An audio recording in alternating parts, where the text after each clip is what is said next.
Hi, my name is Jack. I'm going to walk you through my new 2022 Toyota Tundra. I'll start with a walk around of the car.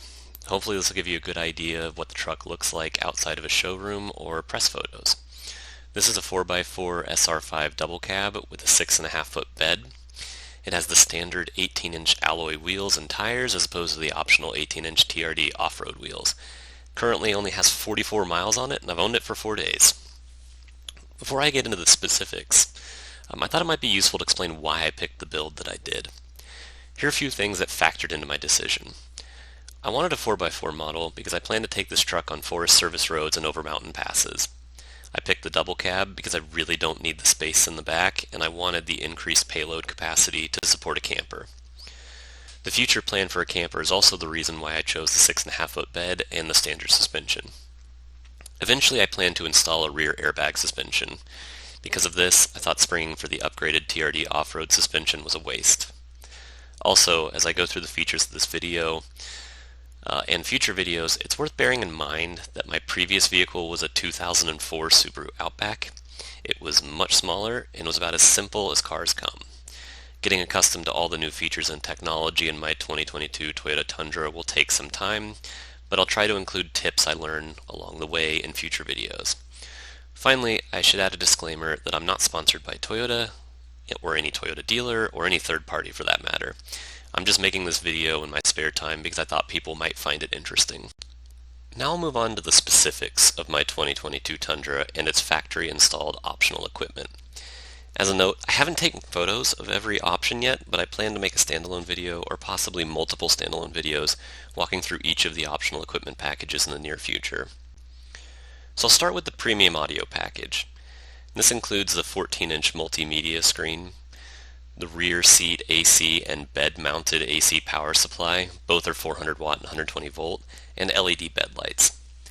I like the fact that this option includes AC power supplies. I plan to use a Goal Zero Yeti power station in the camper, and I'm hoping that I can charge the power station while the truck is in motion off of AC power. It's also just convenient to have AC power in the wilderness. Next, I'll talk about the advanced technology package. This includes a blind spot monitor, front and rear parking assist with automatic braking, the large fuel tank, which is 32.2 gallons, panoramic view monitor, and the trailer backup guide with straight path assist. I really wanted the large fuel tank to maximize my range, and the panoramic view monitor will hopefully prove helpful after I install the camper. It certainly proved helpful parking the truck in the garage. The truck also has premium tow mirrors. These are heated. They also have a blind spot monitor, and they work with the panoramic view monitor system. Tow mirrors feel like a must for a truck with campers, and I really like the fact that they can extend out and fold flat when parking and parked. The truck also has the SR5 Premium package. This includes the Softex trim seats, which are 8-way power adjustable, heated, and have 2-way power lumbar, dual zone automatic climate control, and color keyed outdoor door handles. I spend a lot of time driving from camping spot to camping spot, so I wanted a comfortable seat along the way. Finally, I'll mention some additional add-ons that don't take the form of a package. There's the heated steering wheel. I have to admit, this was just part of the deal with the truck. I didn't get to choose it. I'm not sure I would have picked it if given the choice, since it doesn't get too cold where we live in the Pacific Northwest. And even though we travel to mountain passes, it doesn't get that cold where it seems like a necessity. However, they work just fine, and I may end up growing to like them over the years. All-weather floor mats. I can't imagine using carpeted floor mats in the Pacific Northwest given how rainy and wet it is out here. And a spray-in bed liner. I think every truck should have some form of a bed liner, and I personally prefer the spray-on bed liners. So far, the installation seems pretty good. We'll see how well it holds up, but I'm happy with it so far. Now, over the next year, I do plan to install some additional optional equipment.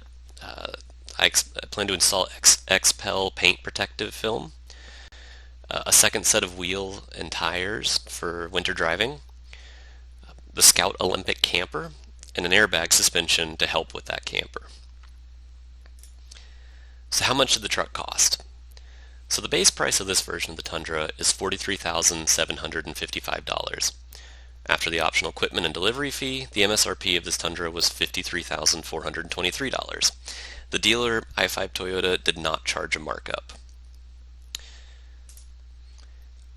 I plan to post a series of videos going over the optional equipment, why I chose the spec Tundra I did, the infotainment system, interesting discoveries as I get more familiar with the car, likes and dislikes after I drive the truck a bit more, and possibly some additional videos if people want to know more about the truck and some of its features.